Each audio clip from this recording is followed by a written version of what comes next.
Petrol പമ്പിൽ കിടന്നുറങ്ങൽ ഇപ്പം നമുക്കൊരു പുത്തരിയല്ല ഗൈസ്. പാർട്ട് ഓഫ് അവർ ലൈഫാണിപ്പം. വയസ്സായതുകൊണ്ടാണോ എന്ന് തോന്നുന്നു ഇപ്പോൾ ഉറക്കം തീരെ പിടിച്ചു വെക്കാൻ പറ്റാറില്ല. അതുകൊണ്ട് തന്നെ ഒരു 2 മണിക്കൂർ എടുക്കുന്ന ദുബായ് ട്രിപ്പൊക്കെ ചിലപ്പോൾ നമ്മൾ 5-6 മണിക്കൂറൊക്കെ എടുക്കും. ഇപ്പം നമ്മൾ എങ്ങോട്ടേക്കാണ് പോകുന്നതെന്നല്ലേ?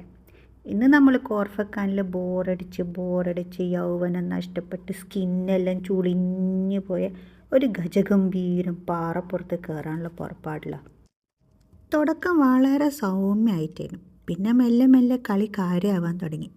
പിന്നെ നമ്മൾ വഴിതെറ്റി പെട്രയിലെത്തിയോന്ന് വരെ തോന്നിപ്പോയി.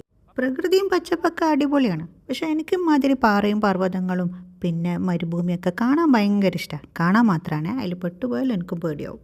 സംഭവം കയറാൻ എളുപ്പമായിരുന്നേ. ഇറങ്ങുമ്പം ചില സ്ഥലത്തൊക്കെ പടച്ചോനീ കാത്തോളി മോഡായിരുന്നു. നിങ്ങളാരെ ഈ വഴിക്ക് വരികയാണെങ്കിൽ മുന്തിയ തുണിയും കുപ്പായൊന്നും ഇട്ടിട്ട് വരണ്ടേക്ക്. കാരണം കീട്ടാണോ ഒന്നല്ല, കാരണം ഇതാണ്, കിടന്നിട്ടും ഇരുന്നിട്ടും നിരങ്ങിയിട്ടൊക്കെ തിരിച്ചിറങ്ങേണ്ടി വരും.